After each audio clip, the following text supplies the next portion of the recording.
Rise and shine. It is 7th of January 2026. My name is Simba Elijah Charles Kiage. You're just in time for the morning drift.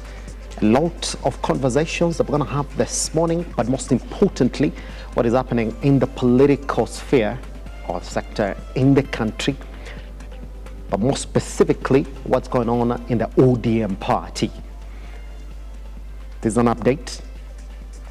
Migori Senator Okech yesterday withdrew his petition to have Edwin Sifuna ousted from the party. Whether that was informed within the party or outside the party, we're going to talk about it this morning. He has publicly come out again to say that he will not support President Dr. William Ruto for presidency come 2027. In fact, he said he is ready to take it up with any other person who will come in and challenge his position. A lot of conversations about the state of ODM right now, especially after the passing of one Raila Amolo Odinga. Is it the same ODM that we knew? Is it a completely different ODM that we knew? What direction is the party taking, owing to the fact that there seems to be a split within that faction, with clear lines drawn on those who want to support the conversation of the broad-based government all the way past 2027, and those who want to get ready as a party to field their candidates and challenge Dr. President William Ruto in the 2027 general elections. There's a conversation that has come out, as we know of it. Edwin Sifuna is speaking well with party officials who messed their chances in 2022, more specifically Junet Mohammed, and he's saying he's got evidence that indeed Junet Mohammed is the one who messed their election chances in a 2022. We do have other governors within the party who've also been speaking that they're well informed that indeed there are those within the party who want to sell ODM. There are calls for an NDC. There are calls for the party leader to call for a meeting. Which way is it going to go? Is there a rift in ODM? And if indeed there is, who is going to walk the day come the end of this rift? And when is it going to end? This morning, we talk further into that. We look at an update of a conversation that we had yesterday right here on the Morning Drift. If you want to be involved, you can also do that online and Look Up TV across all your social media platforms. We are at Look Up TV. My name, actually no, I am at Kiage Simba. That's what I meant to say.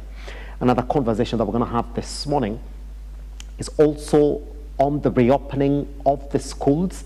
Selections for high school level are currently ongoing, and Brigadier Gachagua has opened a can of worms as well, saying this morning that indeed it's not fair that in regions where they have strong schools, national schools to be exact, he is not happy that learners from their region, I'm talking about the central part of the country, are getting sent to areas where there aren't proper schools.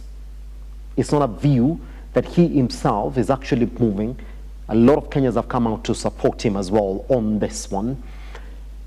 There are also cries of how the selection has been flawed, in a sense where we have parents who are complaining that their kids who, for example, reside in Turkana are being selected to join school day or day schools in Kisumu.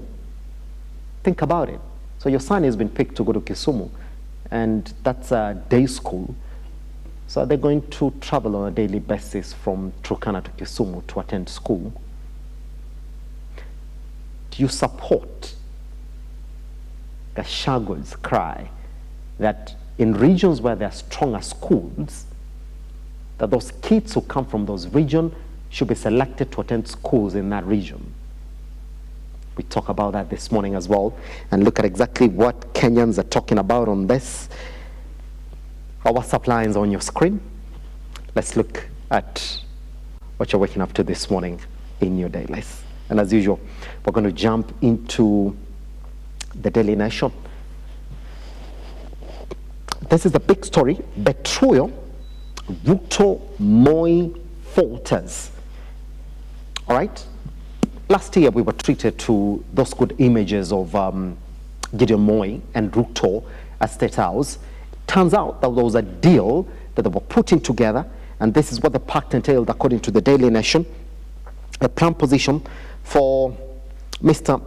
Moi or his ally, as well as appointment of some KANU loyalists as principal secretaries and ambassadors. Settlement of nearly 3 billion. The government owes companies linked to Mr. Moi and his family. Baringo race, Mr. Moi pulled out of the Baringo senatorial election, handing President Ruto's UDA candidate a walkover. All right?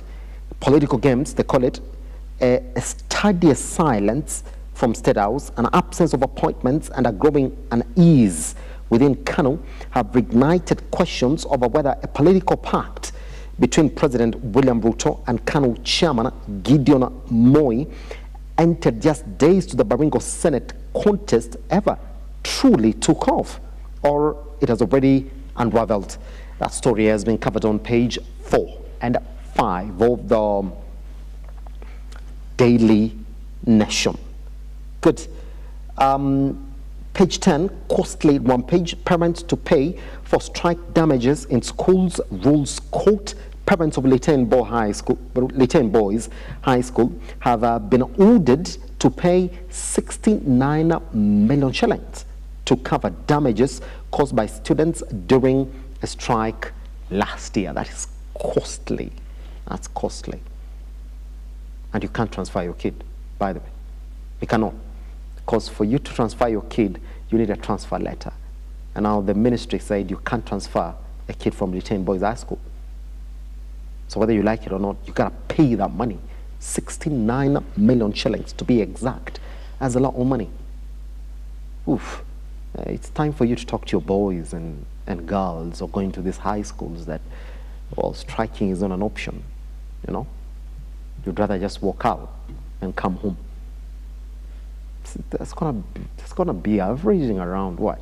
40,000 for every parent, as we feared last year, you know. Let's move on to another story here on page 3. Shadowmen inside elite military units that keep the dogs of war at bay. There's a picture right there of Maduro. All right. There are soldiers whose names we know and soldiers whose names will never will, and there are those rare warriors who live at the seam between the two, and whose deeds are carried in the quiet breath between nations.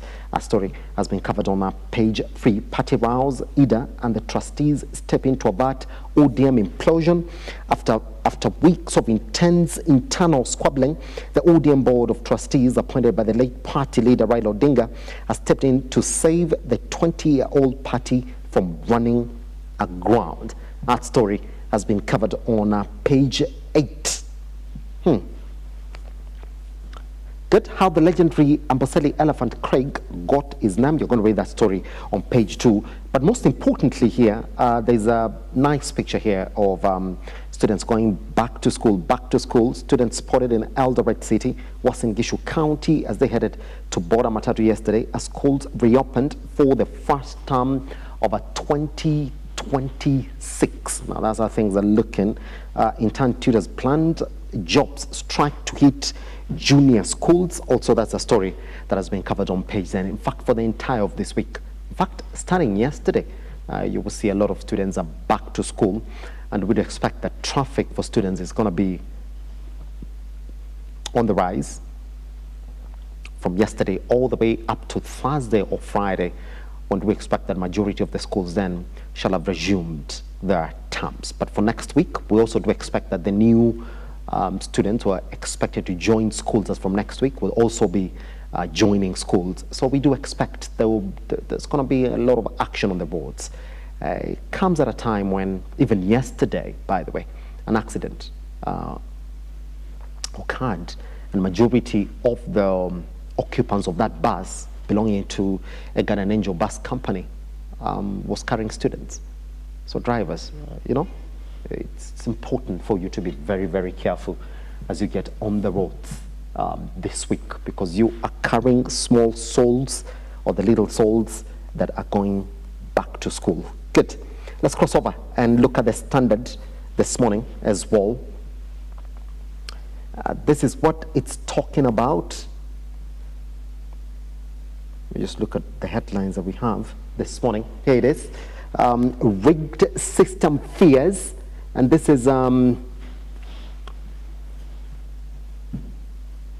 Smartec storm. Now, Kenya's disputed 2017 and 2022 polls are back under scrutiny after a U.S. court filing thrust Smartec, the supplier of the Kim's gadgets, into fresh controversy. A former Venezuelan intelligence chief claims that the company's systems was designed to alter outcomes, amplifying local fears already stoked in the 2022 by the Yose Kamago episode, when Raila Odinga's team cited a results form showing his name as an overlay as evidence of the interference. Now, the opposition is now demanding full disclosure from the IEBC ahead of the 2027, warning Kenya risks a repeat of the Vifaranga via computer claims, where results were blamed on back-end systems rather than the voters. Interesting, isn't it, that this is back again? And when you look at this particular headline, it's not the very first time that Kenya is getting greeted by this headline, because again, the opposition is now wary over the IEBC poll system. Same thing that this headline is talking about here. They want a full disclosure by IEBC ahead of 2027. That who's this? Who wants this full disclosure? Because now the same opposition is changed, isn't it? Especially in light of this conversation for the broad-based government. Interesting times ahead that we're looking at this particular headline. Do you agree that indeed IEBC should do a complete reveal ahead of the 2027 general elections? And is this headline anything to go by? Talk to us at Look Up TV across all your social media platforms. Your numbers are right there. Our numbers, are right there on the screen. Once you talk to us, we'll talk back to you as well. Let's look at a couple of comments then. Opposition leaders allege that the electronic voting and results transmission systems previously used by the IEBC are vulnerable to manipulation and lack sufficient transparency. That's according to them. Opposition also claims that reliance on foreign election technology firms limits local oversight, particularly over software ownership, server access, and data storage. Risk to 2027 elections, the opposition warns that unless these issues are addressed early, the credibility of the 2027 general election could be compromised. Ooh. All right. The game starts, isn't it? Sema lazima uanze mapema. Mwaka tu mmoja tuende kwa uchaguzi mkuu. Ndio hayo yashaanza, si ndio? All right. Let's cross over then this morning and look at what you're waking up to in your trends. There's just a lot that Kenyans are talking about. I'm going to just give you a small summary of your trends this morning. It's really touching on a lot of conversations that have happened all the way from yesterday to today as well. So let me start then with the first trend that you're going to wake up to this morning. That is on Gachagua, talking about placement of students in schools. question this morning being, do you agree with what Gachagua is talking about? Let's watch him and then come back and talk about that particular story. Hapa kwetu shule zetu, Alliance, Mangu, wapi, watoto wetu hapa wamepelekwa shule iko chini na maksi yao iko juu. Watu wengine wameletwa kwa mashule zetu hapa. Sasa hapa kwetu shule zetu, Alliance, Mangu, wapi, watoto wetu hapa wamepelekwa shule iko chini na maksi yao iko juu. Watu wengine wameletwa kwa mashule zetu hapa. The match. That's exactly what Gachagua is talking about. Let me then look at what majority of Kenyans are talking about as pertains this particular story right here. And I'm going to pick a couple of your responses then this morning, so that we see what it is. All right, here we go then. This is Amos this morning, who's saying, tuambie Gachagua ache ujinga bwana.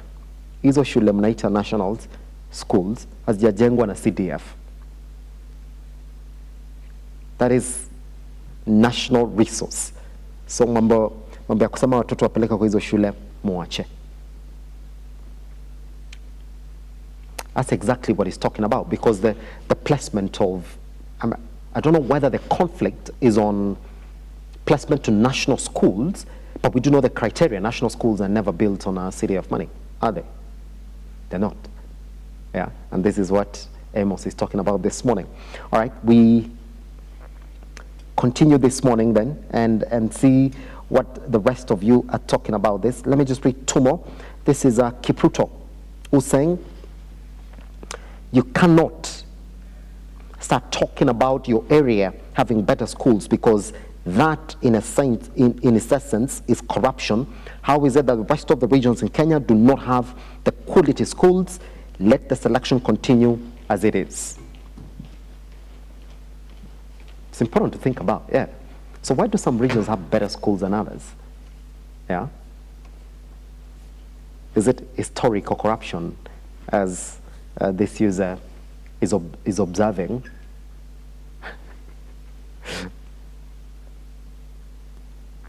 We continue again. Let me just read one more. This is from Kai, who's saying, please do not politicize this selection criteria. Yes, there have been some mistakes in placement, but that can be corrected. Let's have a dialogue as a country and develop all our schools in all the regions in the country, so we avoid this. I do agree. This should be a conversation, essentially, that we should be talking about. Now, I'll play for you another clip again of Kenyans who've gone in and they sort of are supporting what Rigathi Gachagua is saying.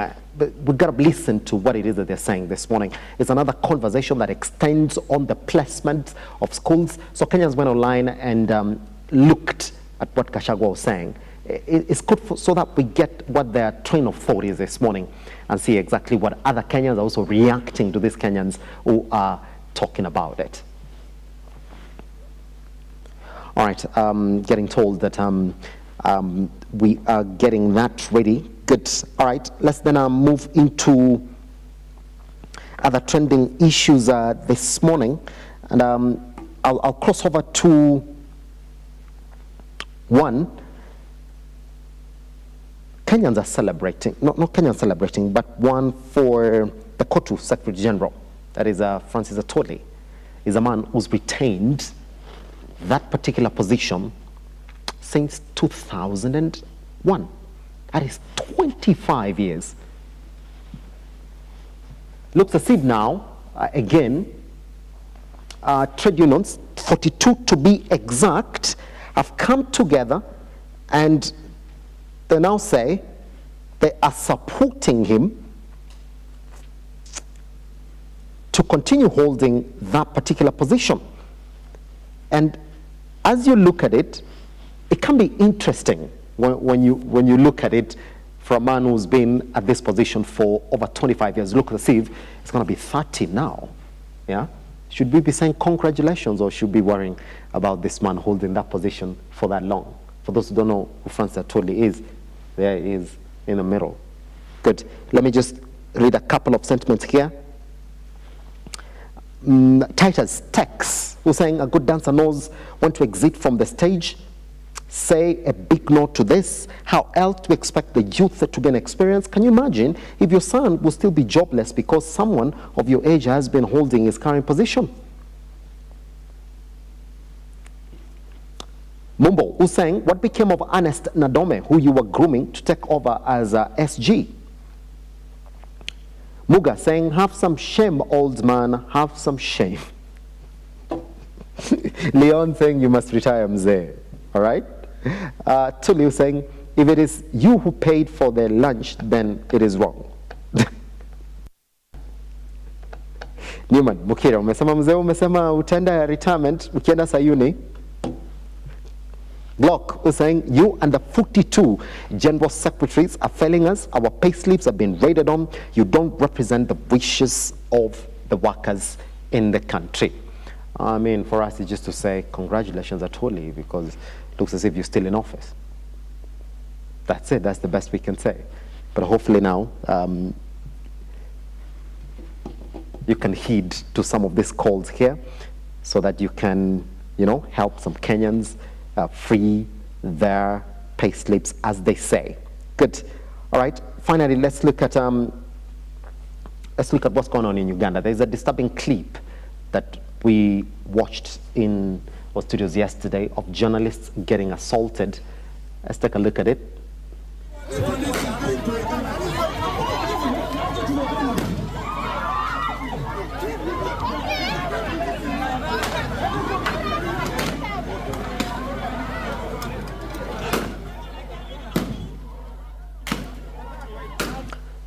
Really bad images that are coming from Uganda, and we do know that the police officers are the ones who are assaulting that journalist whose crime was essentially just covering the campaigns in the country.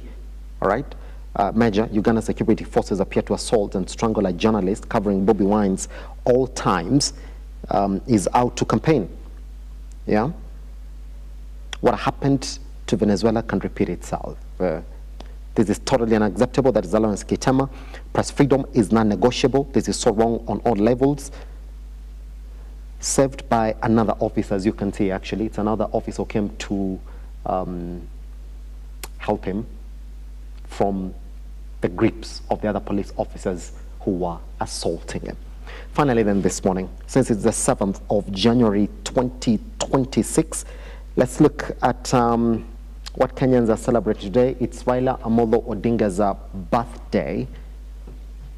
And a lot of wishes then to the fallen hero, Raila Amolo Odinga. Brian Sure, who's saying, happy birthday, Baba. Let's continue.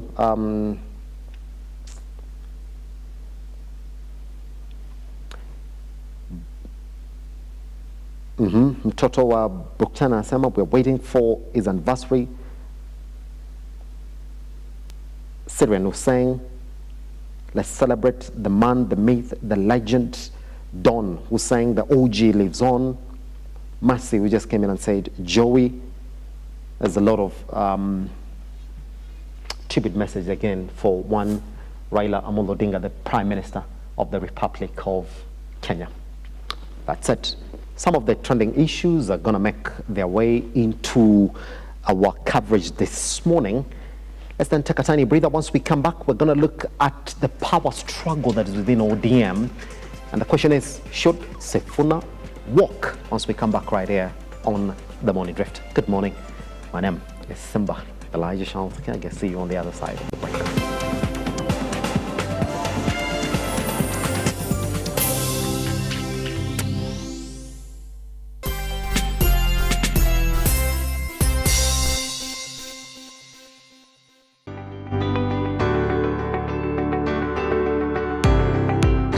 Taarifa zinapochipuka na kutufikia papa hapa kwenye makao makuu ya chumba cha habari cha runinga ya Lookup, kwenye taifa, kwenye serikali, kwenye bunge, tunajitosa hadi kwenye sauti ya wenyeji ili kupata tu maoni ya wenyeji kuhusu masuala haya yanayochipuka.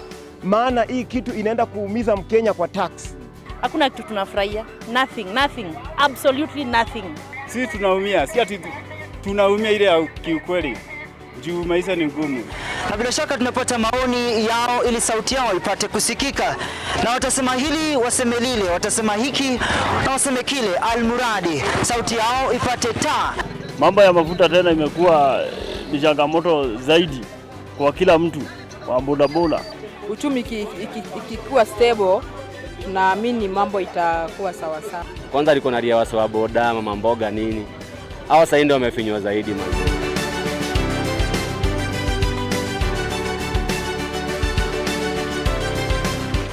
Mpenzi mtazamaji, hii ni bunge la wenyeji.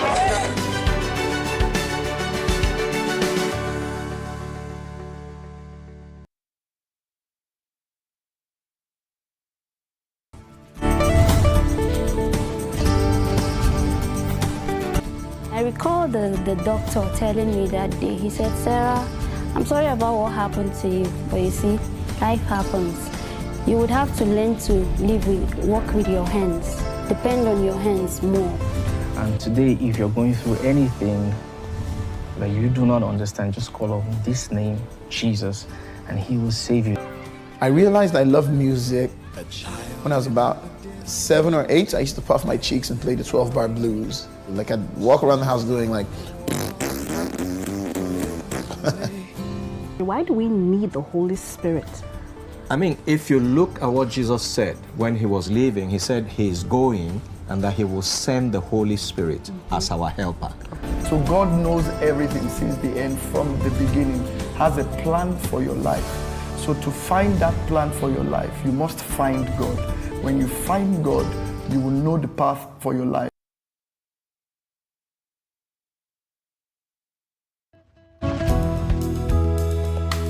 How easy is it for you to forgive someone who has hurt you? How easy is it?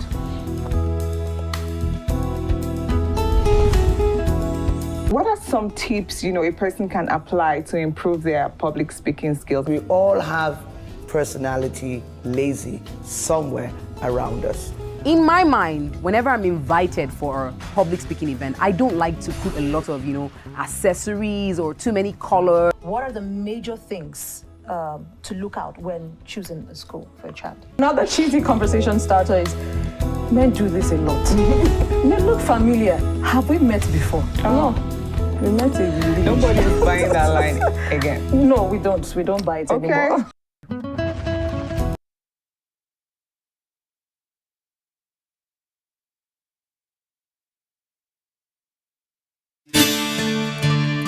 Do you need a dose of hope?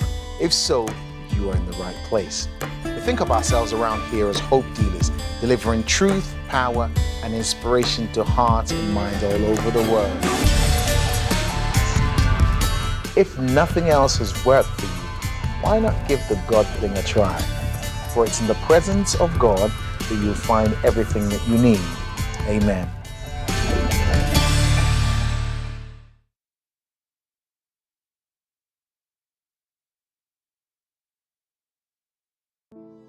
Save a Life is a non-profit organization that has taken the front line in transforming lives in the entire country.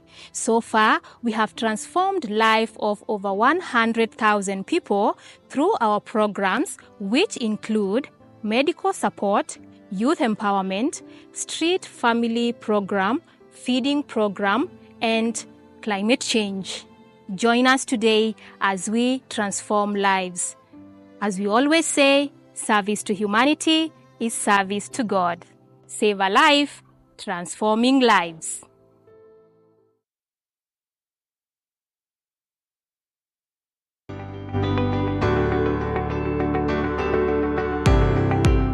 Taarifa zinapochipuka na kutufikia papa hapa kwenye makao makuu ya chumba cha habari cha runinga ya Lookup, kwenye taifa, kwenye serikali, kwenye bunge, tunajitosa hadi kwenye sauti ya wenyeji ili kupata tu maoni ya wenyeji kuhusu masuala haya yanayochipuka. Maana hii kitu inaenda kuumiza Mkenya kwa tax. Hakuna kitu tunafurahia. Nothing. Absolutely nothing. Sisi tunaumia, si ati tunaumia ile ya kiukweli. Juu maisha ni ngumu. na bila shaka tunapata maoni yao ili sauti yao ipate kusikika, na watasema hili waseme lile, watasema hiki na waseme kile, almuradi sauti yao ipate taa. Mambo ya mafuta tena imekuwa ni changamoto zaidi kwa kila mtu wa bodaboda. Uchumi ikikuwa stable, tunaamini mambo itakuwa sawa sawa. Kwanza liko na ria wa boda, mama mboga nini. Hao sasa ndio wamefinywa zaidi man.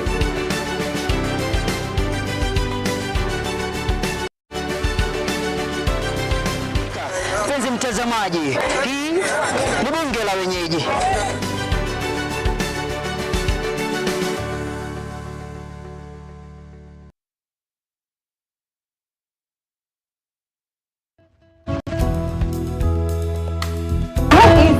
For you to forgive someone who has hurt you? How easy is it?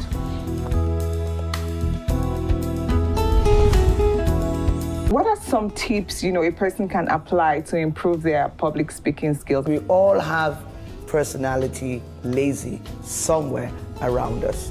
In my mind, whenever I'm invited for a public speaking event, I don't like to put a lot of, accessories or too many colors. What are the major things to look out when choosing a school for a child? Another cheesy conversation starter is, men do this a lot. They look familiar. Have we met before? No. We met again. Nobody's buying that line again. No, we don't. We don't buy it anymore.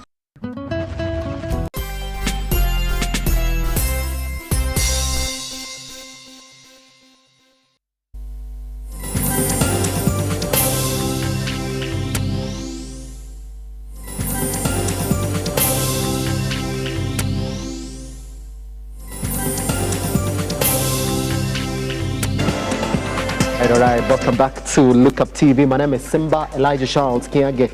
Now let's talk about it then. And before I introduce the gentlemen who are in the studio with us, let me just give you a summary of the events that transpired yesterday to today. So we talk about it. Now, we do know that Migori Senator Okech yesterday petitioned ODM to kick out Edwin Sifuna from the party. But then a few hours later, after launching that petition, he formally withdrew it. And then what we do know is that yesterday, Ida Odinga and trustees of ODM stepped in to avert an ODM implosion. And this is what you gotta know. These are the ones who were there. The party board of trustees, including figures appointed by the late Raila Odinga, intervened to calm tensions and prevent a full-blown collapse. Now, the involvement came after moves by some party members to push for the removal and possible expulsion of Secretary General Edwin Sifuna of alleged disloyalty and claims that he was undermining party unity. Critics within ODM had accused Sifuna of colluding with political rivals and jeopardizing the party's cohesion. But the trustees' intervention helped stall those efforts and buy the time for internal talks.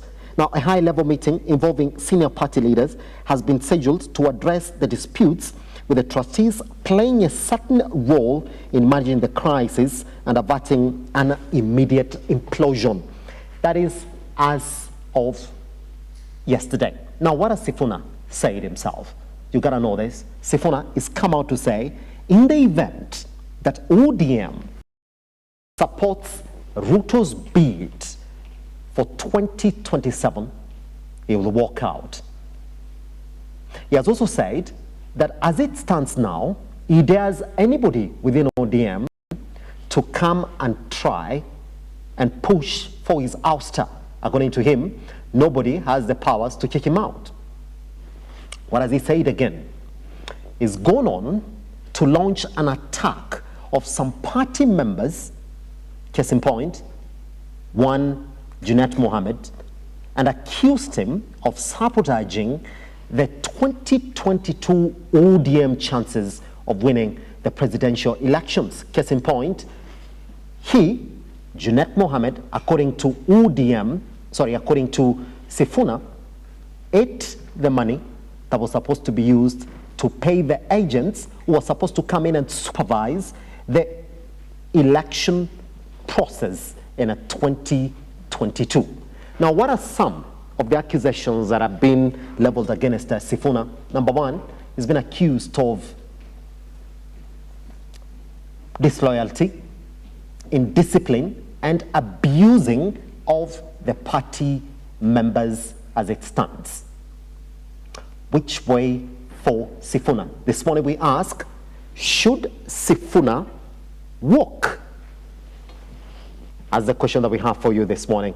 To help us go through this conversation, let me then introduce the gentlemen who are already in the studio. And this morning we picked a youth perspective because indeed what we are looking at is this threats for the youth leadership within ODM. Joining us then in the studio this morning, we do have John Kamau, who is the chairperson, New Generation Aspirants. Mr. Kamau, how are you doing, sir? Thank you. Karibu sana. Also joining him this morning, we do have Maube Victor, who is the CIC Kenya Economic Freedom Fighters. How are you doing, sir? John, let me begin with you this morning. Yeah. I'm going to ask you that question directly. Should Sifuna walk? ODM suffers violence, and the violent shall take it by force. And the most violent in this case will be William Samoei Ruto, because he has the machinery to be the most violent. And this is not the first time we are seeing this. We'll remember it is a replay of what happened in 1994, yes, when Jaramogi Oginga Odinga died. After his death, you'll remember that there were wrangles within Ford Kenya. And these wrangles were essentially between Kijana Wamalwa and, of course, Raila Amolo Odinga. That's it. And then later on, they would go for, elections, internal party elections. And Raila Odinga would lose Kijana Wamalwa, and then would go and join NDP. And then what would happen is that Raila Odinga later on would join KANU, and Kijana Wamalwa remain in the opposition. It's the same thing that is replicating this time round. And therefore, what I'm foreseeing is ODM is dead, and what they are scrambling for is the remains, because it has to fall, it must fall. This is tested and proven by the history, especially beginning with the father, Jaramogi Oginga Odinga, the Luo, those kind of push and pull, yes, especially after the party leaders have died. And therefore, what I know is that Sifuna and his team will eventually leave, and they know it. It's just a matter of time. Maybe a very few people don't know that ODM is essentially dead. Yes. They're just scrambling for its remains, and therefore it is not a question of whether Sifuna will leave or who will remain. It is a question of whether ODM exists. It is just a matter of time before we see ODM, because right now ODM has been reduced into a Luo versus Luya kind of party. Before Raila's death, you remember that it was a national party. You'd hear people speaking from all the corners of the country, but right now, the battle is between the Luya and the Luo. That's it. And what I'm predicting is it is done and dusted, because there are those that are feeling so comfortable in the government, just as it was during the time of Jaramogi, after Jaramogi Oginga Odinga's death, where Kijana Wamalwa will remain in the opposition, and Sifuna and the Luya nation are like now remaining in the opposition. You remember Raila Odinga would then join the government, KANU, and the current party leader of the ODM, that is Oburu Oginga, is in government, broad-based, and they do want to leave the government. And therefore, what then remain is then they go to part ways, just a matter of when, not if. That's it. Just before I cross over to Victor, it's another question that is really standing right in front of our eyes. Yeah. Why is ODM afraid of calling for an NDC? Yeah. That the only thing that we've seen, even after they were in Mombasa, when Odinga stood up and said, well, we do not trust that the current leadership in ODM can take us beyond 2027. Yeah. She therefore called for an NDC so that they could appoint new leaders within the party and steer the party post the 2027 period. Yes. Number two, even when there looks like there's a crisis, it took the ODM trusting members to come in and sort of try and cool it down. We have rumors that there's going to be a meeting today also to look into other issues as well. Why is ODM afraid of an NDC? That's the biggest mistake, because the current leadership has no mandate from the people.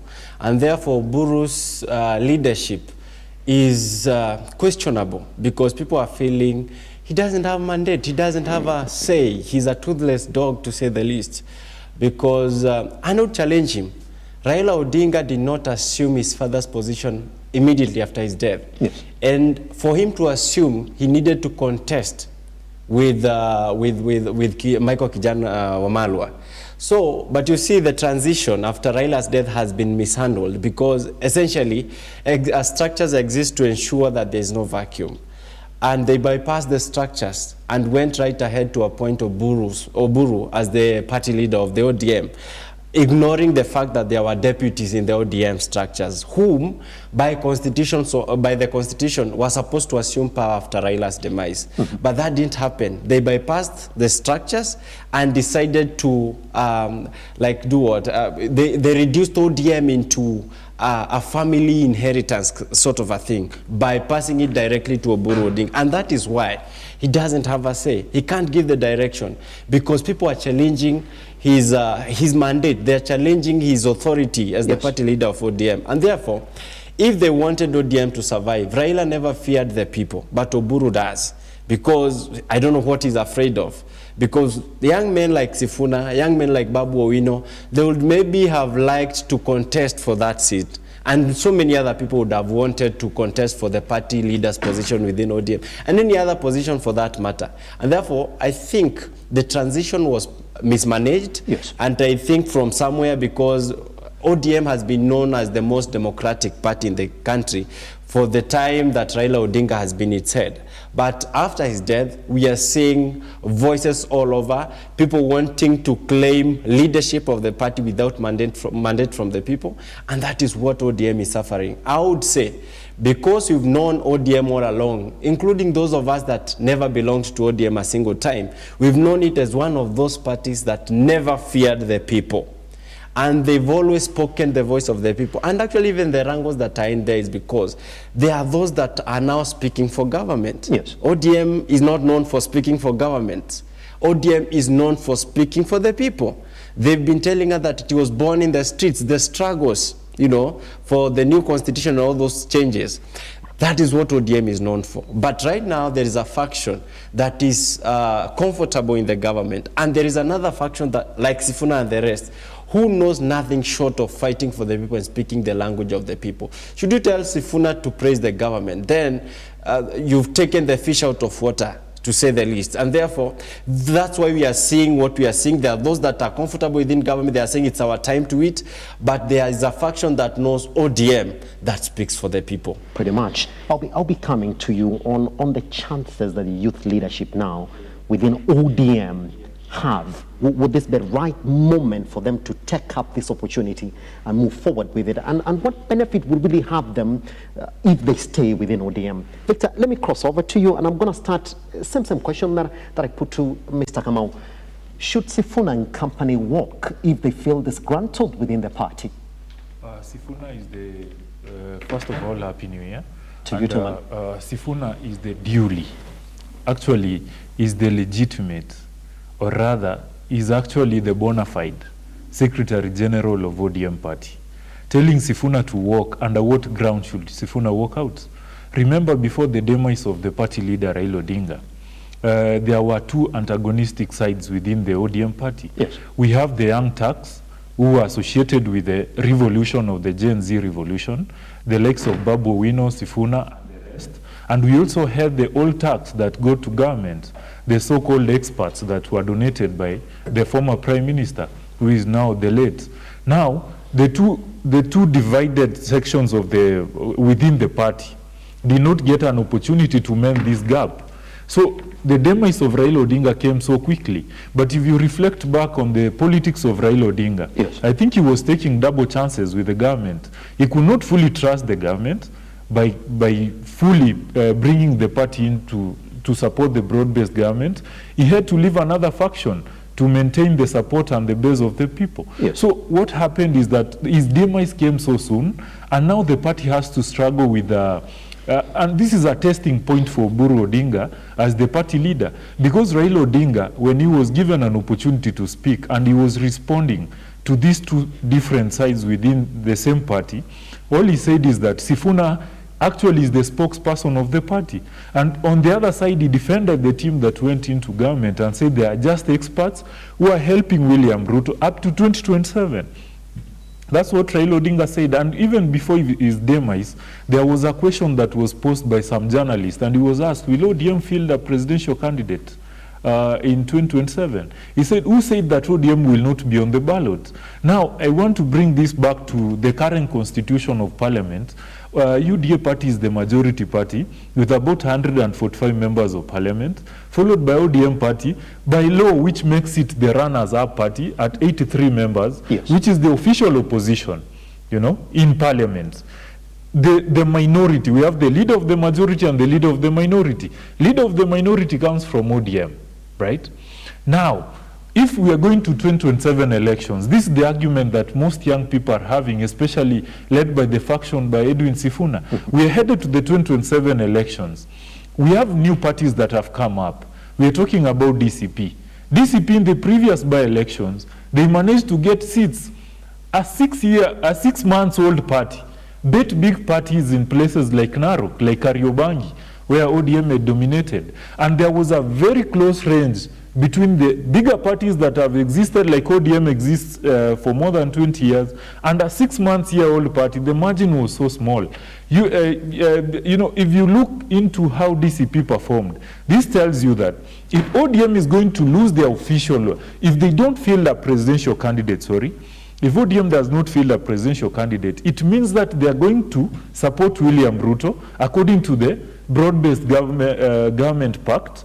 And if they support William Ruto, they might lose the majority that they have right now as the runners-up party, and they might lose it to parties like DCP. So ODM will neither be the party that has formed government, and it will neither be the opposition party. Where will ODM be? With the leadership of the current party leader, Oburu Oginga. You can look at him. Oburu has taken sides, as Raila Odinga never took sides. He knew how to balance both sides within the party, so that as they bought time to decide whether are we going to proceed with the broad-based government agreement, or are we going to field a candidate. So in my opinion, the voice of Sifuna is not just Sifuna as an individual. It's a voice of majority of the people within the ODM party. You're telling us to support William Ruto. What is in store for us? And we have the looming question of a referendum. And if this referendum comes in, because they were proposing during the voting, just to cut cost, during the voting of the 2027 general elections, there should be an additional ballot for the referendum, right? Concurrently. Now, if that happens, it means that hypothetically, if the referendum goes through, of which I think it cannot, if it goes through, there are going to be creation of additional offices. The Prime Minister's office is going to be constitutionalized with 2 deputies, according to the proposal that Raila Odinga and William Ruto had before. And actually, once these offices are created, there is also going to be the official office of the opposition. The opposition leader will have an office and will be sitting in parliament, according to the proposal. So this tells you that ODM's bargaining power, and this was the argument of Otiende Amolo, the MP for Arieda, ODM's bargaining power cannot be felt because you've already been absorbed by the ruling party. So why don't we go separately and field a presidential candidate so that we can be equal partners when that time comes? And that is why Oburu Oginga has gone ahead and said that he's going to be the presidential flag bearer for ODM. But remember, when even Raila was running Raila was the party leader of ODM. When he was running for to be the presidential candidate for ODM party, so at some point he was contested by the current deputy governor, the governor for Kisii, the deputy party leader, Simba Arati. He contested for the position. He said, I also want to be the presidential candidate of my party. As my brother said, why is Oginga Oburu afraid of the people? Oginga Oburu should just face the delegates of the ODM party, because ODM is a party with structures. Let him face them and tell them that I want to be, first of all, they've not endorsed his, his party leadership. They bypassed the constitution. They brought him in by virtue of being Raila Odinga's brother. Does not give you entitlement to be the party leader of ODM party. So the members, ODM has membership at the grassroots level. All through. They need to go back to the people and ask, is Oginga Oburu fit to be the party leader. And the constitution says that once you are the party leader, Oburu was arguing that the party leader automatically becomes the flag bearer of the party during presidential elections. But is that true? And if it's true, first seek the mandate of the members. Pretty much. So, which begs my next question then, Kamau. In discipline, let's define it.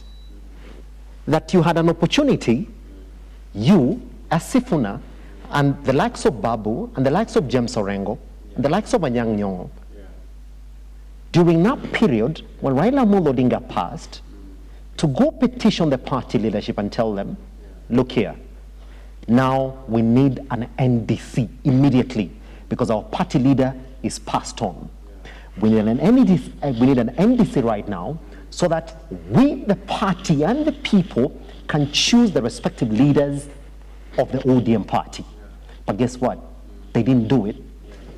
Come on, they sat, they watched as Oburu Odinga was picked as the interim party leader and then made the official party leader. And they've never come out to openly say, we do not trust this leadership. Let's go for an NDC. They haven't said that up to now. The only person who came close to saying it was Winnie Odinga, not directly saying that we do not trust them. She said, I feel. She didn't even petition the party.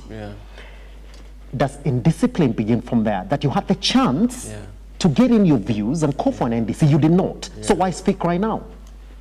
I've never, or no one really has ever come out so clean as to the circumstances that resulted into the appointment of Oburu as the interim party leader. And I dare say that was really wrong because I expected that structures would be followed. Otherwise, why do we have them in the first place?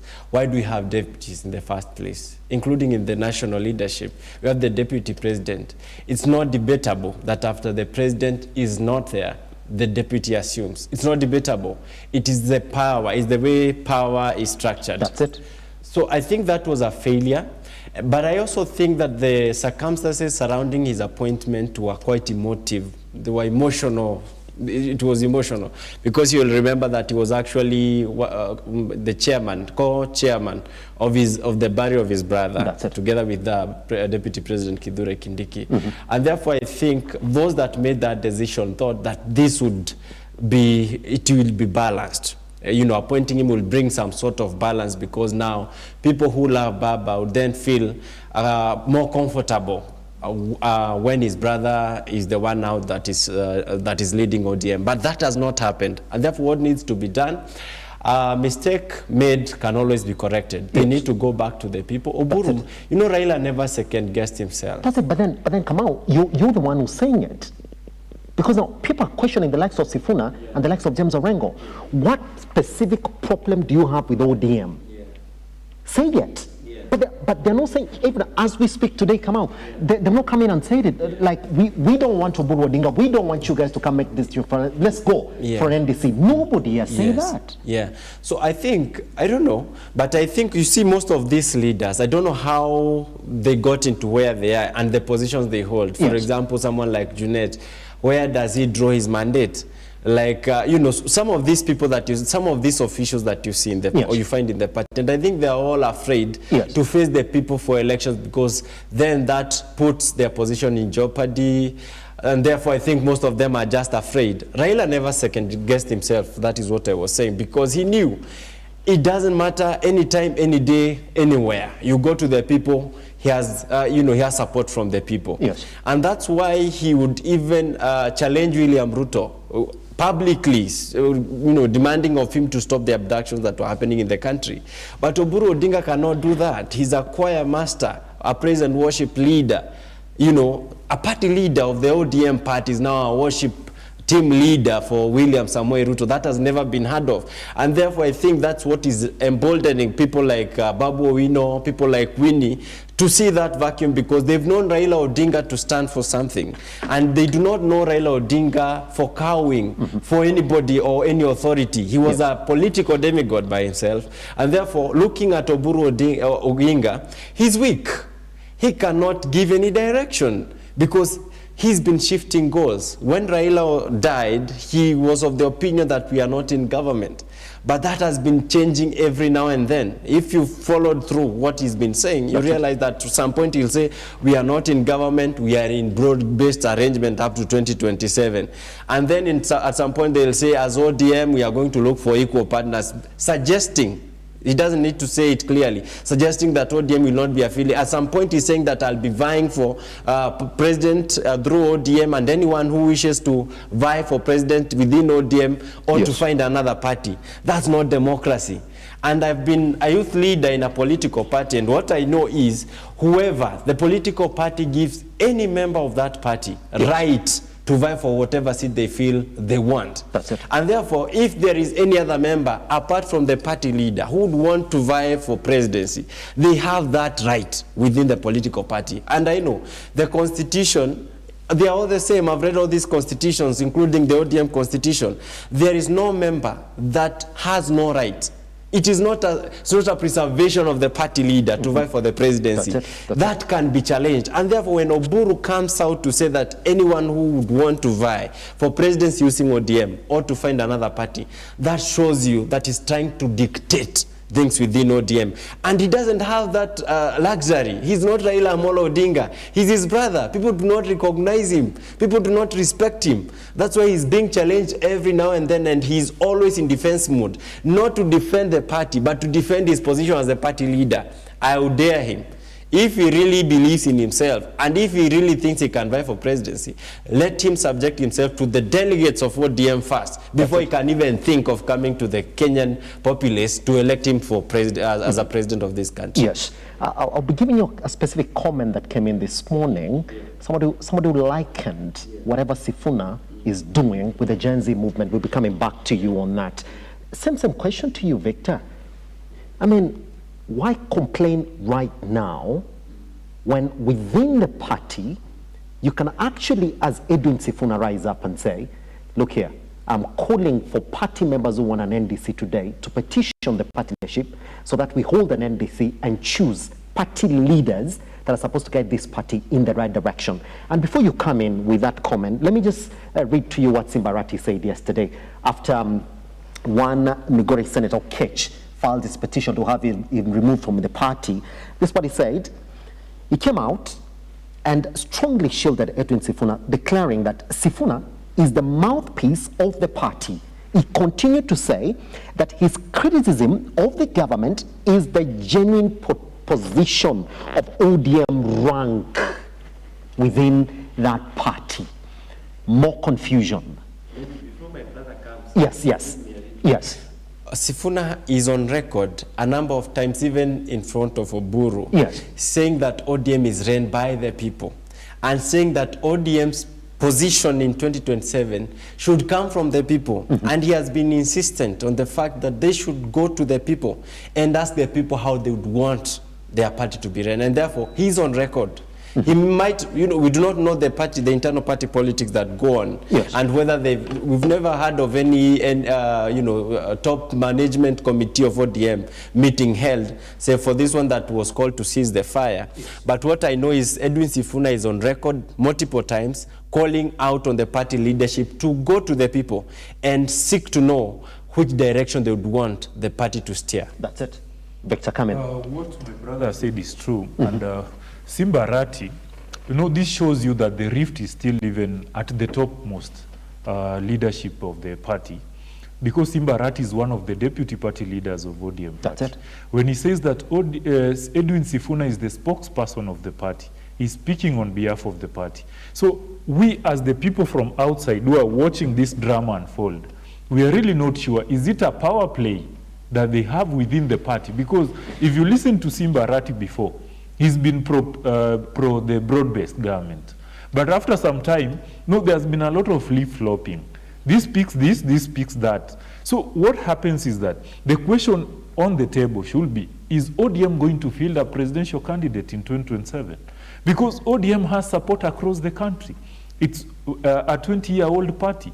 You cannot just wish a 20-year-old party away, because if you are not going to field a presidential candidate in 2027, Yes. are you going to consolidate the regions that have been always supporting ODM traditionally? So this tells you that within the party, there are people who feel like we need to field a presidential candidates. And Edwin Sifuna came forth and said, hata mimi Sifuna, ninaweza simama kuwa president wa nchi. We are not going to wait until 2032.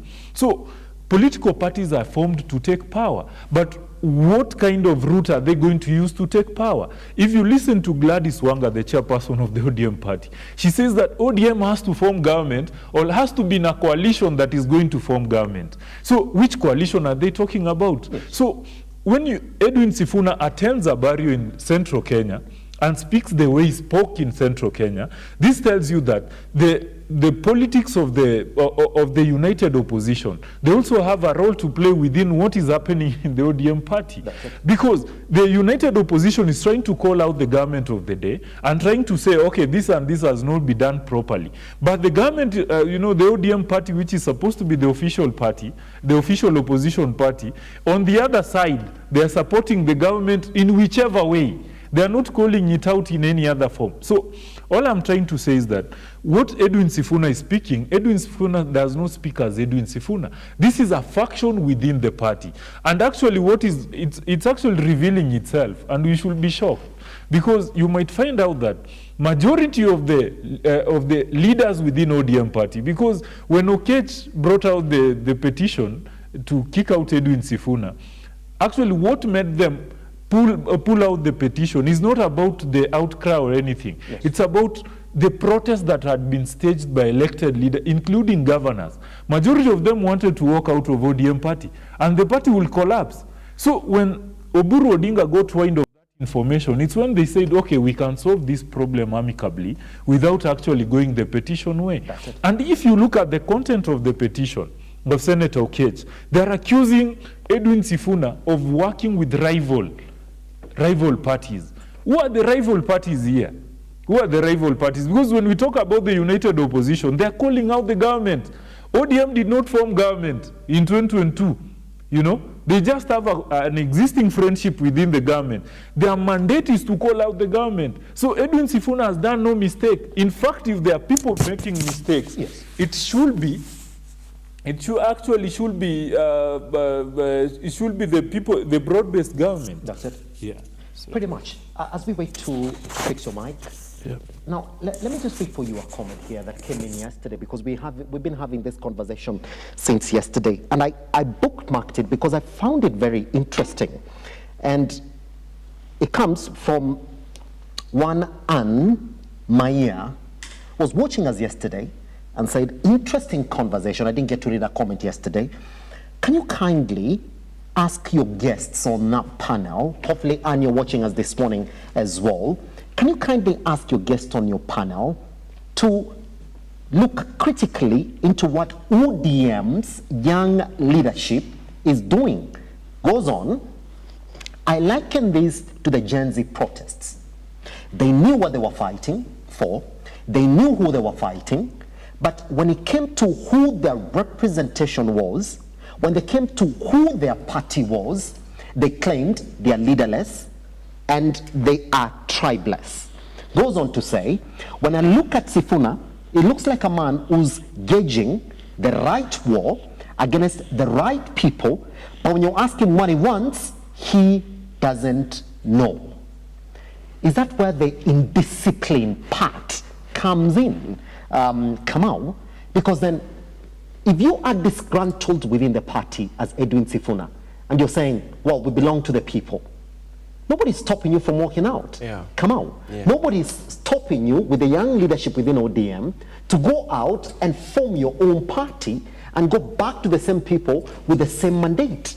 Is this the same thing that Anne is saying here, that this are just guys who want to cause commotion, but the end game, they don't have it?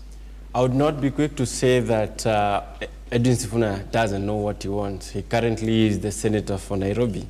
He has mandate from the people, so he's not one who is looking for something. He has something, and should he want more, then he'll come out and tell the people.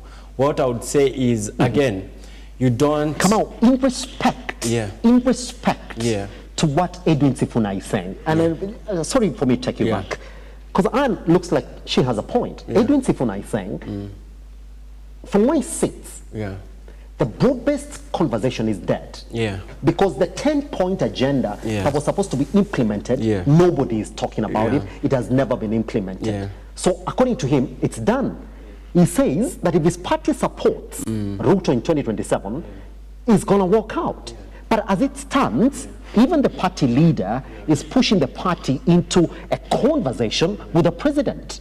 The likes of Gladys Wanga saying we gotta be in government in fact, he came out the other day, Oburu Odinga, and said it's gonna be VP or nothing. That's them supporting the president. So why can't they then say, from where I'm standing, the direction of this party is done, so I'm gonna walk out?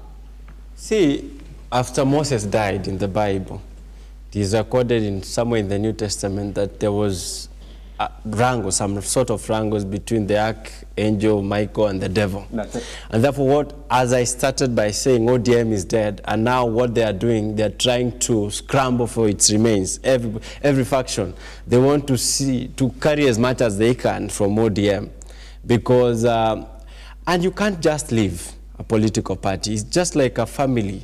You don't leave because you've disagreed with your father. You want to go to the conclusive end and see whether you'd come up with a common ground. And therefore, I will not be quick to say that anyone should leave a political party because they disagree. Come on. Is Edwin Sifuna afraid to say, Oburu Odinga cannot be my party leader? Because some of these decisions looks as if somebody who's afraid to say, you can't lead this party, so get off. Is that what he's afraid of? No, I will not be quick to say that, because again, he's not on record saying that he's uncomfortable with Oburu leading the party. In fact, he has reiterated numbers without time, time without number, or whatever the case, that he recognizes Oburu as his party leader. He has done, and they have shared a platform. And therefore, to me, I will not look at it from that point of view. What Sifuna is on record saying, he's so uncomfortable with the broad-based arrangement, because according to him, it doesn't serve the people, it serves a few individuals.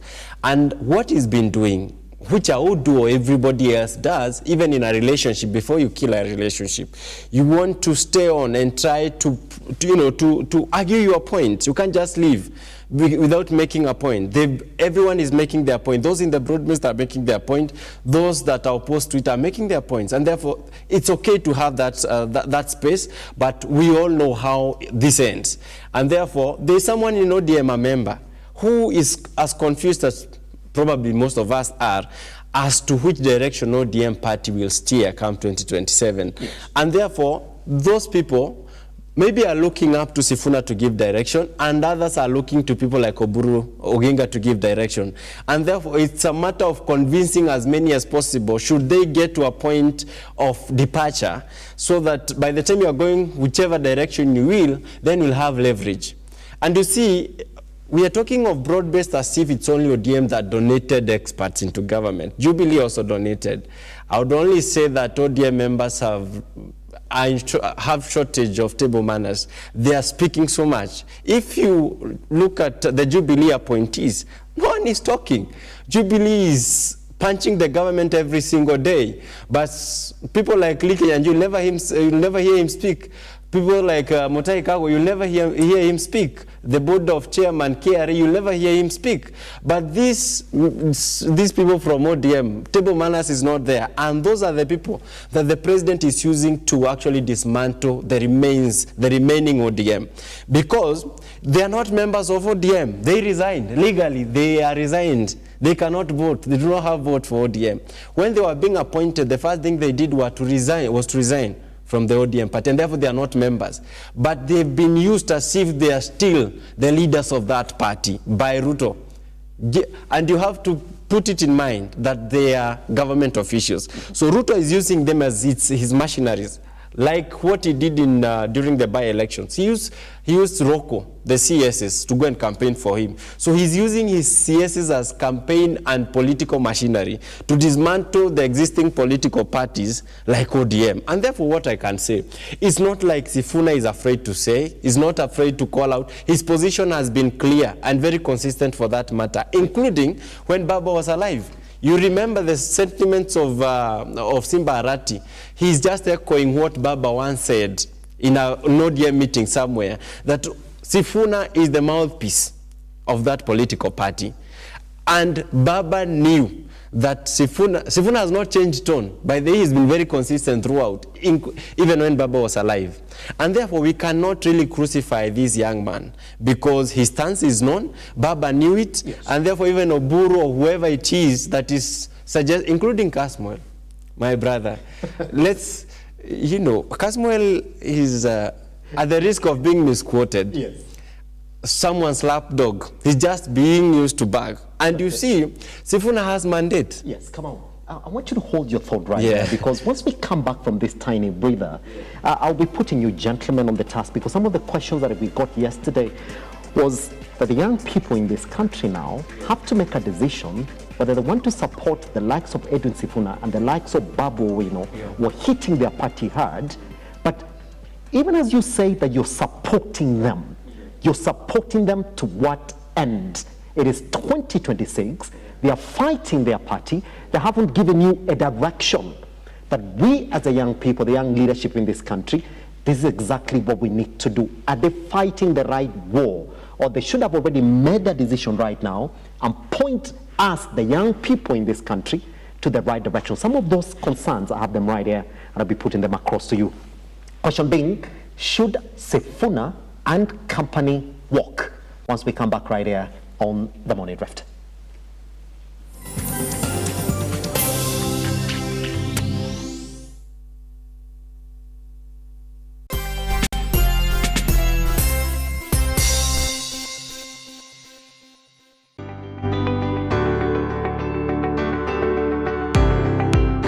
Taarifa zinapochipuka na kutufikia papa hapa kwenye makao makuu ya chumba cha habari cha runinga ya Lookup, kwenye taifa, kwenye serikali, kwenye bunge, tunajitosa hadi kwenye sauti ya wenyeji ili kupata tu maoni ya wenyeji kuhusu masuala haya yanayochipuka. Maana hii kitu inaenda kuumiza Mkenya kwa tax. Hakuna kitu tunafurahia. Nothing. Absolutely nothing. Sisi tunaumia, si ati tunaumia ile ya kiukweli. Juu maisha ni ngumu. Na bila shaka tunapata maoni yao ili sauti yao ipate kusikika. Na watasema hili, waseme lile, watasema hiki na waseme kile, almuradi sauti yao ipate taa. Mambo ya mafuta tena imekuwa ni changamoto zaidi kwa kila mtu wa bodaboda. Uchumi ikikuwa stable, tunaamini mambo itakuwa sawa sawa. Kwanza alikuwa na ria wasa wa boda, mama mboga nini. Hao sasa ndio wamefinywa zaidi mwanzo.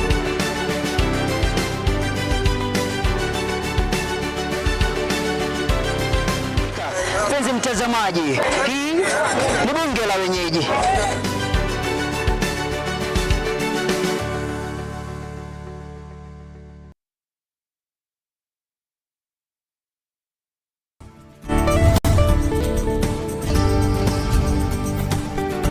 I recall the doctor telling me that day, he said, "Sarah, I'm sorry about what happened to you, but you see, life happens. You would have to learn to work with your hands, depend on your hands more." And today, if you're going through anything that you do not understand, just call on this name, Jesus, and he will save you. I realized I love music when I was about 7 or 8. I used to puff my cheeks and play the 12-bar blues. Like I'd walk around the house doing like... Why do we need the Holy Spirit? I mean, if you look at what Jesus said when he was leaving, he said he is going and that he will send the Holy Spirit as our helper. So God knows everything since the end, from the beginning, has a plan for your life. So to find that plan for your life, you must find God. When you find God, you will know the path for your life.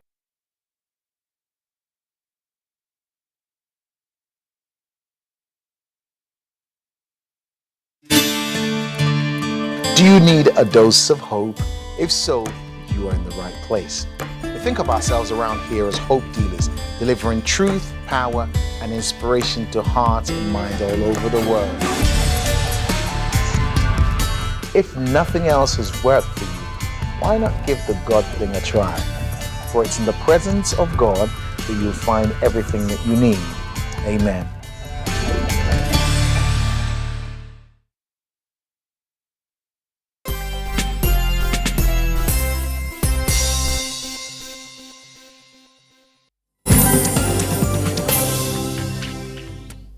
right. Welcome back to the Morning Drift. My name is Simba Elijah Charles Kiage.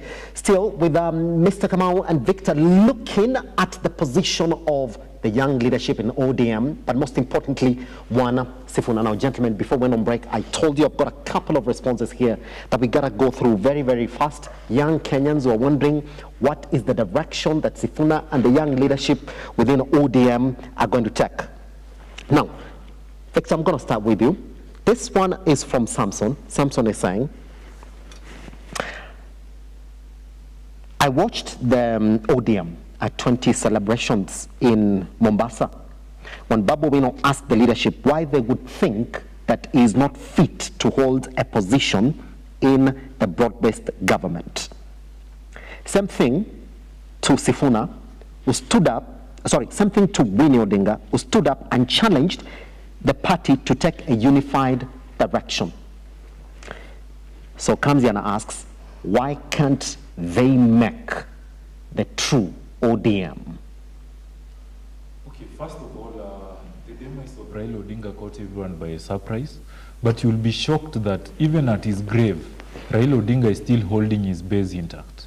We've all seen the people visiting the grave, going to pay their last respect to the former Prime Minister. Yes. And it's been just barely 3 months after his demise. And Raila Odinga had this grip within the ODM and the regions that he was fully in control of. All these people worked with Raila Odinga. So no one wants to appear as though they are the first people to betray the spirit of Raila Odinga. So in respect of the spirit of Raila Odinga, we have infights, of course, but ODM as a party is still standing tall as one party, as a single unit. So the challenge that we are having as young people in this country, the political landscape is changing. Yes. If you remember, the first liberation was to fight for independence. The second one was to fight for democracy and multipartyism. And right now where we stand, we are fighting for economic liberation. And in the fight for economic liberation, you only need your brains. You don't need your tribe. You don't need all these other factors that we consider in getting, in trying to acquire political power. So it's going to take time, of course, but not so long, because when we look at the likes of Edwin Sifuna defiantly stand and declare their stance before the country and say that I dare you, if you want to remove me as the party, as the Secretary General of the party, please proceed. Yes. This tells you that, and actually when you look at the online campaign that has been ongoing, I've been watching WhatsApp status of most of young people. Yes. That actually my friends, and they were sharing that post of I stand with Sifuna. So this tells you that the spirit of the Gen Z revolution has not died off.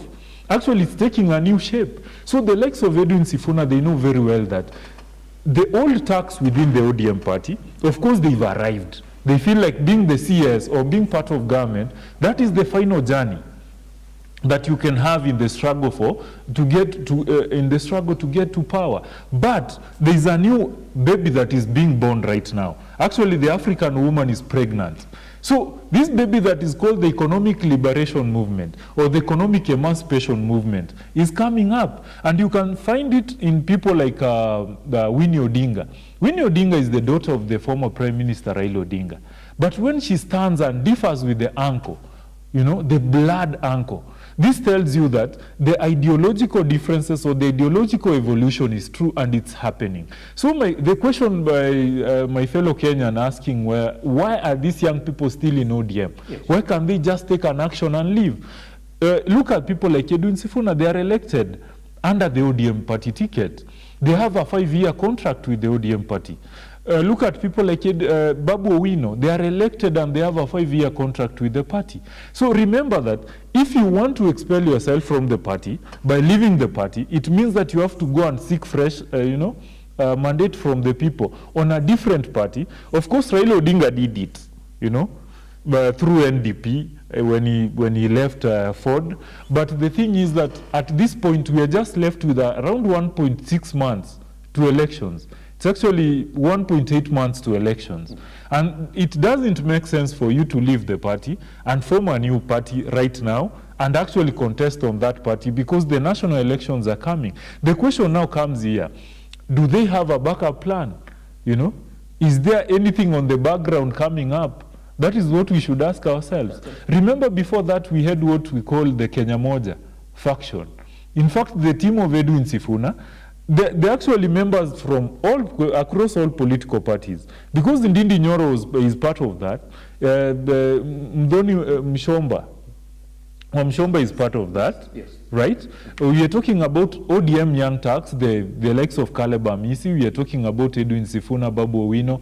All the young minds, they're trying to come up with fresh ideas and saying that we want to change the trajectory and actually to enroot the political struggle in this country. So it's not all about the fights that are inside the ODM party, and it's not all about when or if. It's all about that we are coming up with a new political conversation, and this conversation is about economic liberation. And when you look at my beret, actually it's written the economic economic freedom fighters. And this is the current revolution that we have. Because, Simba, we've realized we've been politically represented. If you go to parliament, the young people have a representative. Yes. They say that we are marginalized and they give us special appointments. The women have representatives in all the 47 counties. But the issue of pads, just sanitary towels, to provide affordable and or free sanitary pads to the schools, it has defeated them. So if you come from a disadvantaged background economically, you're going to face the same problem that any other person from any other community is going to face. So that is why we've realized that the representatives that we got through the political power, that we got as as communities and say that we have representatives or the tribal chiefs, yes. They've not actually brought in the kind of change that the people expect, especially the economic change. A poor person in Luo Nyanza and a poor person in Mount Kenya, they are all poor in this country. So we have to fight for economic liberation. And that is where we are headed to, just a matter of time. Pretty much. Yeah. Let's listen to this one from Kevin Musau, who's saying, guys, it's not rocket science. Edwin Sifuna and Babu Owino are just campaigning. These fights within the party are useless. I agree with Kasmol Makure that standing and abusing party members, regardless of what they've done, is stupid. Use party channels to communicate your grievances. Stop using your party position to campaign for yourself. He ends like this. It is he who he thinks he is. Let him leave and seek re-election. Does he have a point? No, I think they're just ranting because Edwin Sifuna is an elected, and that must not be forgotten, despite the fact that he's ODM Secretary General. He's a senator for Nairobi. He's a legislator. That guy has a mandate to oversight government from the people of Nairobi, and therefore he's within his mandate. And if he's campaigning, it's okay. He's a politician. You can't be a politician without campaigning. So he's in his habitat. You can't blame a fish for being in water. And therefore, I think this faction, the Kasmuel's faction, they're just being used from somewhere. And as I was saying before we went for a break, they're just being used. They're pawns in the game. These Gen Zs that recently joined ODM, they're just pawns in the game. They're not even, they don't have a say in the mainstream youth league in ODM. Because if they had, then we would want to see some activities going on concerning or trying to make good of their threats. But that cannot happen because they're just trying to fight for some fresh air within the structures of ODM and broad-based. They're trying to start things that are non-existent. Like, I don't know, broad-based United Youth Forum. What is that? Who recognizes that? Where do they get mandate for such things? These are just people who are trying to, they are wannabes, and they're trying to fight for their space. And therefore, I would want to ignore them and ask the youth of this country, there is no free lunch in Kenyan politics. No one would take us seriously unless we take votes and go to elections. We saw what happened in the by-election, and right now the mainstream politicians are now ignoring Gen Zs. Ruto doesn't mention Gen Zs anywhere because we've not shown him that we are capable of bringing a ballot revolution. We've not shown him. And that is what matters to politicians. That's it. They don't care about what you are saying in the Twitter space or Facebook or whatever spaces. All that matters is the ballot, because the Constitution recognizes that the only way you get mandate from the people is through ballot. And unless you demonstrate by ballot that we can change the way things are done in this country, we're just ranting, we just cry babies, and one will never achieve much. And therefore, the issue of youth, personally I'm a youth, and initially I thought that we'd go somewhere with this, but I'm changing minds very pretty fast, because from what I'm seeing, the numbers of the newly registered voters, especially the young people, is wanting.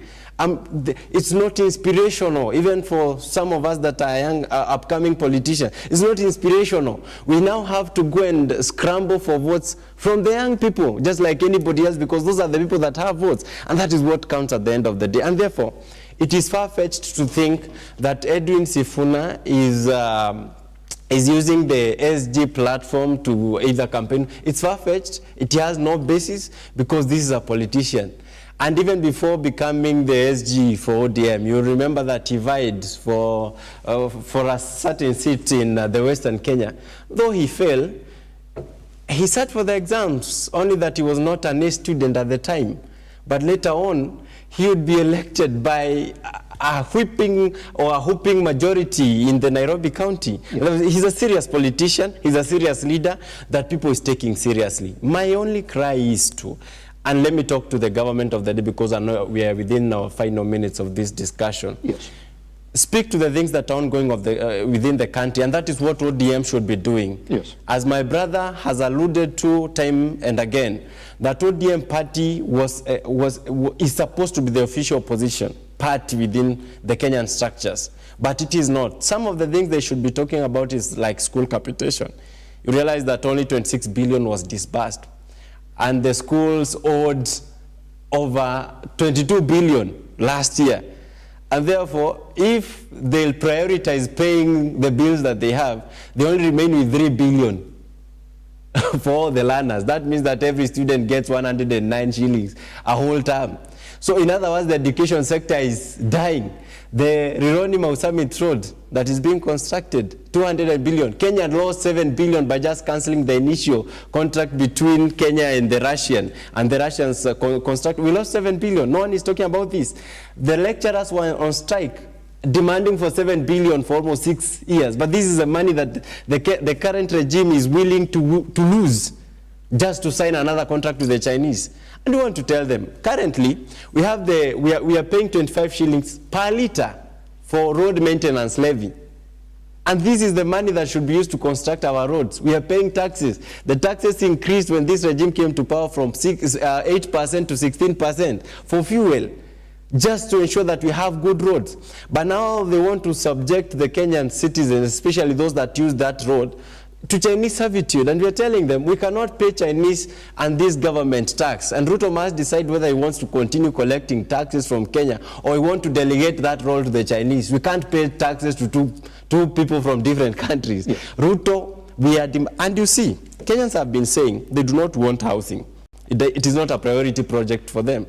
If you look at what the housing levy collected during the last year, they collected over 73 billion Kenya shillings.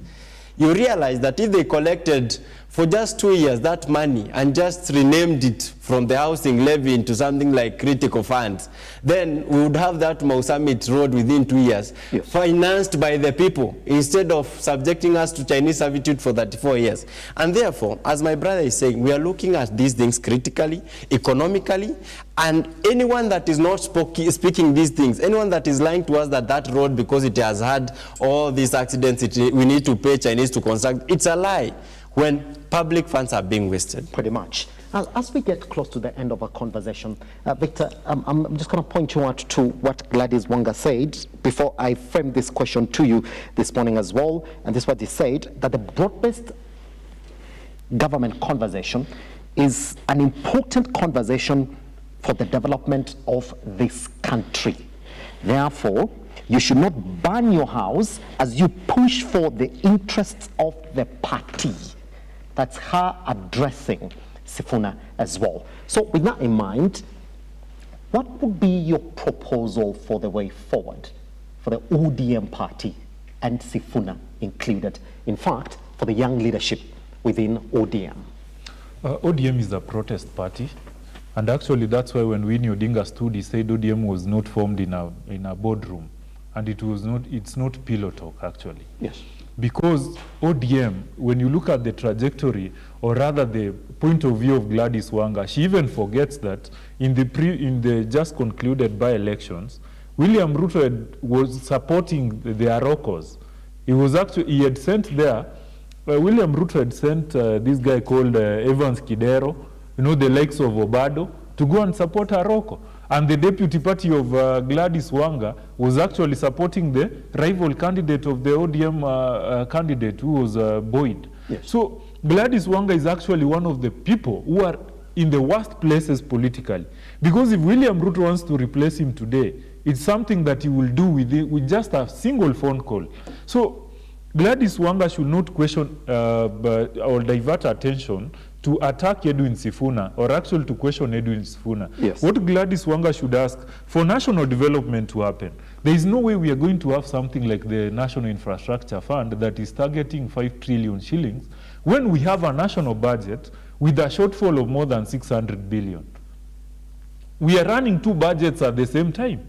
This is the PPP Act. Actually, ODM party should go back to the watchdog role, because when ODM was the watchdog of this government, a lot was achieved. That's it. You can't tell us that we've cancelled the deal. Actually, the deal for Nairobi-Mombasa highway, it has been cancelled. The US farm today, it was to cost, 648 billion shillings.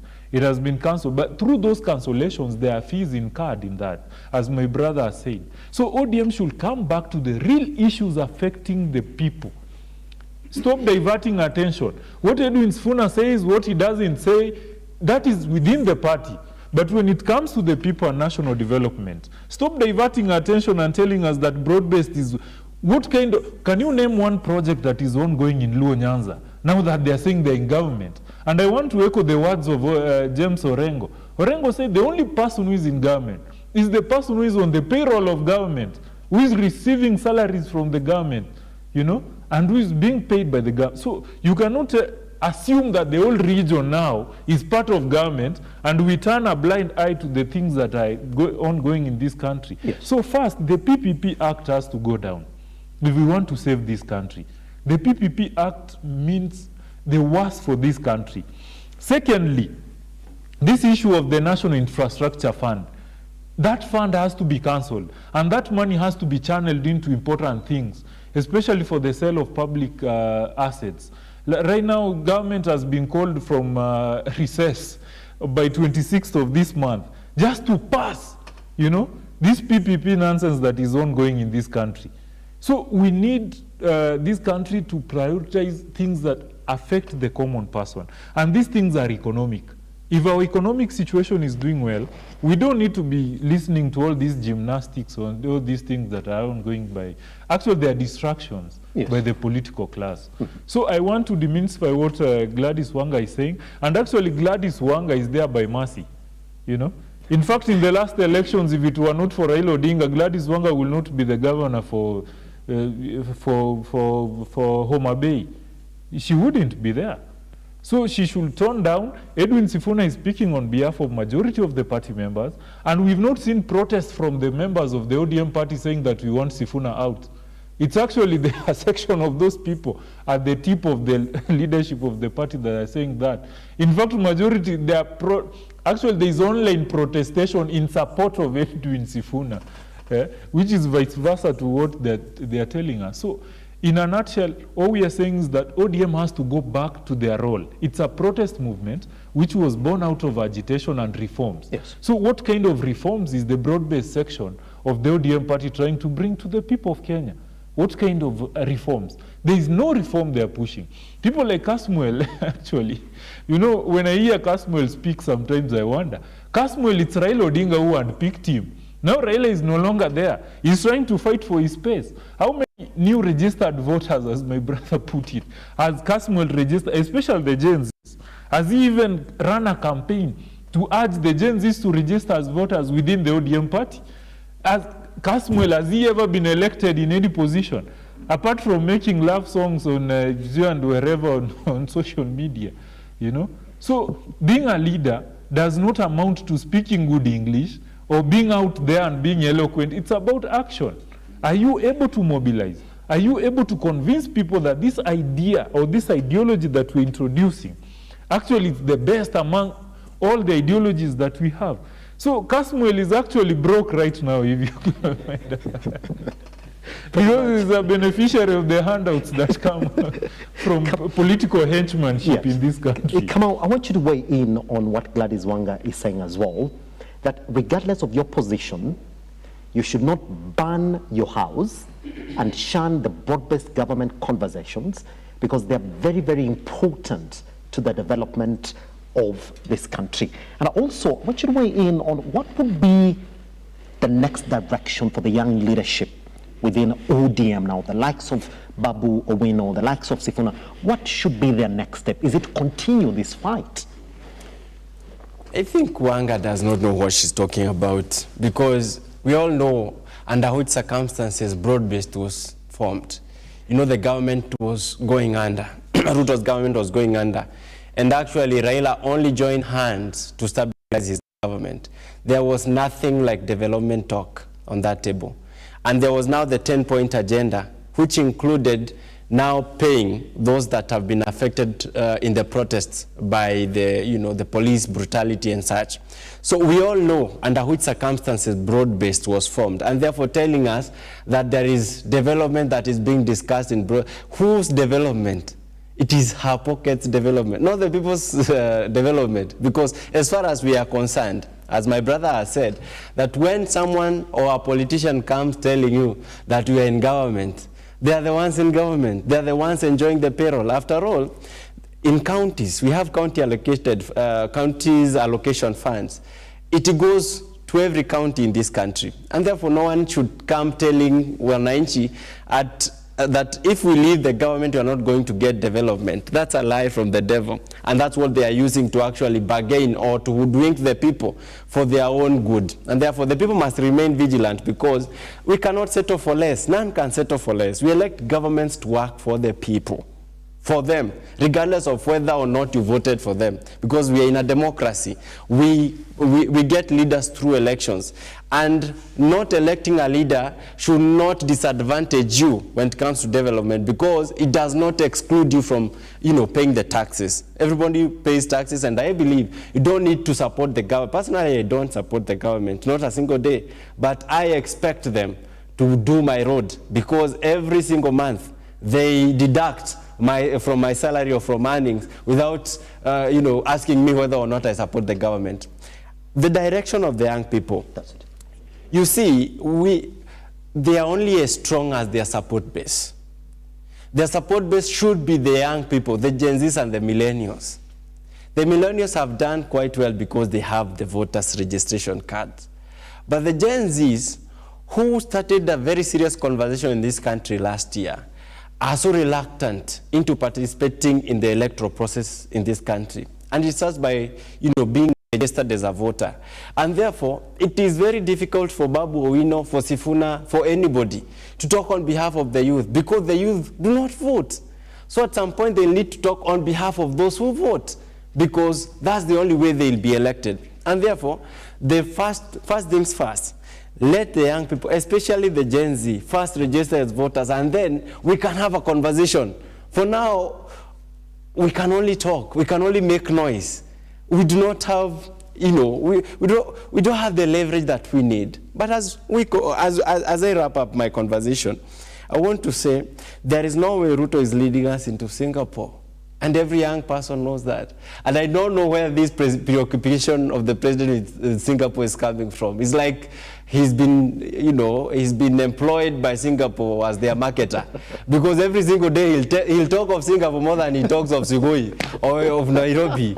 And who is he talking to, who is telling about Singapore? Because this government was elected by Mama Mboga. Who's Mama Mboga knows Singapore? In fact, I come from Joro in Nakuru, and most of them just desire to be in Nairobi.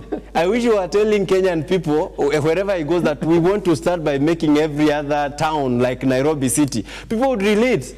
But he's so preoccupied by Singapore. He's their market. I don't know whether he wants us to buy Singapore or what, but there is nothing like Singapore. I think it's just his gimmicks, and he wants to bring Kenyan electorate into electing him the way he came up with the hustler narrative. But I know, right now we know better. We are going, the way he has said, that we elect leaders based on their track records.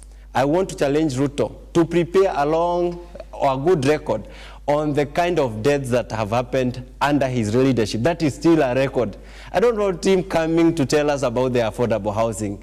He still has a record on the atrocities that have been meted upon Kenya, starting with the over 70 people who were killed in 2023 during the Azimio protest, coming into around 60-70 that were killed in 2024 and 60-70 that have been killed this year during the Sabasaba protest. He should prepare a good list of around 200 Kenyans that have died under his leadership and convince us which motivated him into killing Kenyans and why should we elect him for killing Kenyans. That is part of his record, and we shall interrogate it before electing him.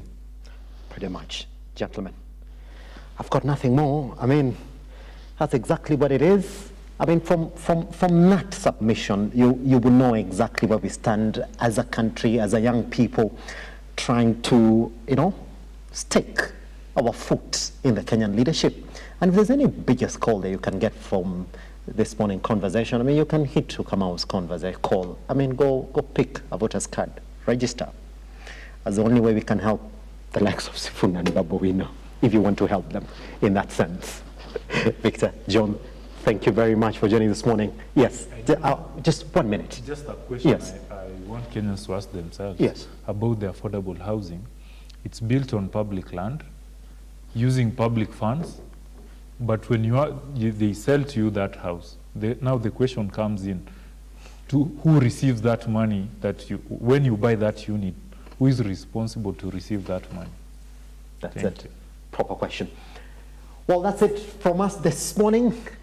Take them online to the time that you joined us this morning and look up TV across all your social media platforms. The hashtag will continue. The hashtag is the Morning Drift. Guess what? I'll call them back again for proper conversations, especially when we get to talk about why you guys are not registering to vote. My name is Simba Elijah Charles Kia. I'll see you another day for another conversation. Good morning and goodbye.